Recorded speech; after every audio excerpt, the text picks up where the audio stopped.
BJP আর তৃণমূল কয়েনের এপিট-ওপিট। BJP যাহা, তৃণমূল তাহা। ঘুম ভাঙলো এতদিন পর, যেখানে রাজ্যের মুখ্যমন্ত্রীর পুলিশ অপকর্ম, অকর্ণ, কি বলবো, নিষ্ক্রিয় পুলিশ, যারা ওখানে সাহায্য করেছে এই রায়েটটাকে তৈরি করতে, আরএসএসকে, রাষ্ট্রীয় স্বয়ংসেবক সংঘকে। মমতা ব্যানার্জি এখন আরএসএসের মানে খুব কাছের লোক। তো মমতা ব্যানার্জি এতদিন পরে চাপের মুখে, আমরা যখন শামশেরগঞ্জ ঘুরে আসলাম, বিভিন্ন ফ্যাক্ট ফাইন্ডিং করে আসলাম, দেখে আসলাম এবং সত্যটাকে উন্মোচন করলাম, তখন মুখ্যমন্ত্রী গিয়ে ওখানে যাচ্ছে।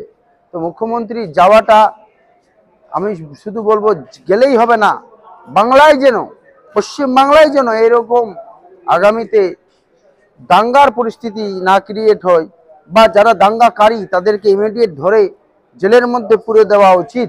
যদি না পুরতে পারে তাহলে মুখ্যমন্ত্রী বলুন যে আমি পারছি না, আবার নির্বাচন হবে, আপনাকে মুখ্যমন্ত্রী বাংলার মানুষ সরিয়ে দিয়ে নতুন মুখ্যমন্ত্রী বা নতুন সরকার নিয়ে আসবে, যাতে করে মানুষ নিজের অধিকারটাকে ফিরে পায়।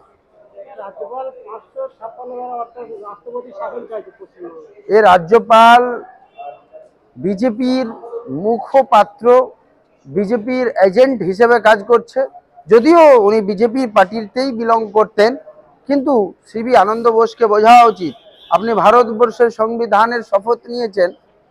ওই যা ঘটনা, ওই ঘটনাতে আমার মনে হয় যেখানে ওই ঘটনার পরিপ্রেক্ষিতে মোদী সরকারের বিরুদ্ধেও কিন্তু অ্যাকশন হওয়া উচিত, কিন্তু নরেন্দ্র মোদী সরকারের বিরুদ্ধে বলার ক্ষমতা সিবি আনন্দ বোসের নেই।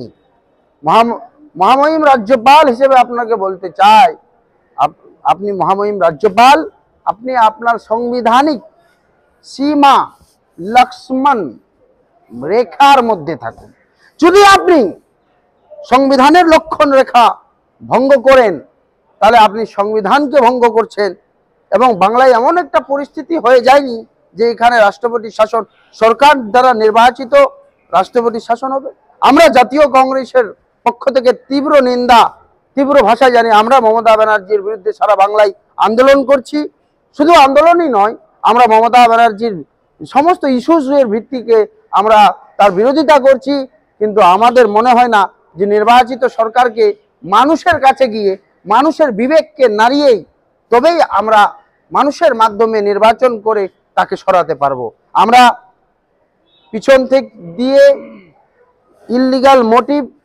ইল মোটিভ নিয়ে আমরা এই ধারা এমার্জেন্সি সিচুয়েশনের জন্য, এমন এমার্জেন্সি সিচুয়েশন পশ্চিমবঙ্গে ক্রিয়েট হয়নি যে রাষ্ট্রপতি সিবি আনন্দ বোস শুধু বিজেপির দালালি করে,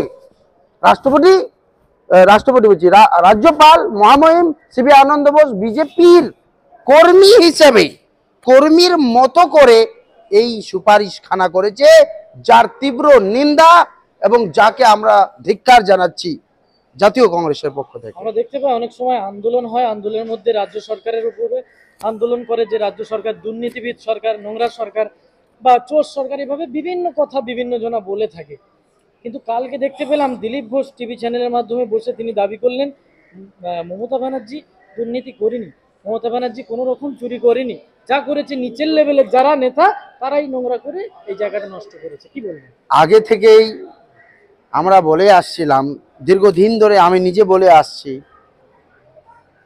শিক্ষা অর্থাৎ কয়েনের এপিট-ওপিট, there is no difference between, দুজনেই ফুল, ফুলে ফুলে মিল। এই ফুল তৃণমূল ফুল আর কি বলে পদ্ম ফুল, এই দুটো পার্টি, মমতা ব্যানার্জি হচ্ছে আরএসএস দ্বারা পরিচালিত একটা party, Dilip Ghosh is the cadre of the RSS, আর বাকি শুভেন্দু অধিকারী এরা তো কোনো পাত্তাই নেই। দিলীপ ঘোষ হচ্ছে আরএসএস এর ক্যাডার। তো আরএসএস এর ক্যাডার হিসেবে উনি সমর্থন করবেন, যেহেতু আরএসএস এর স্বপ্নগুলো বাস্তবায়ন করছেন।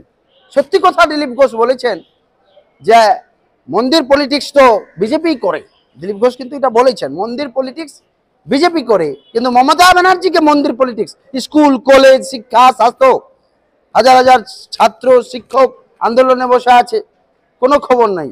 বেকারত্বের হার বাড়ছে, চাকরি পাচ্ছে না মানুষ, জিনিসের দাম বাড়লো, ডুপ্লিকেট ওষুধ হচ্ছে, নানান ঝামেলা, যেখানে সেখানে দাঙ্গা লাগছে, যেই সেই বয়ান দেওয়া হচ্ছে, সংবিধান বয়ান দেওয়া হচ্ছে, কারো বিরুদ্ধে কোনো অ্যাকশন হচ্ছে না। শুধু আরএসএস এর যে স্বপ্ন, সেটাকেই মোদি যেভাবে বাস্তবায়ন গোটা ভারতবর্ষে করছে, সেইভাবেই মমতা ব্যানার্জি পশ্চিমবঙ্গে করতে উদ্বিগ্ন হয়ে গেছে।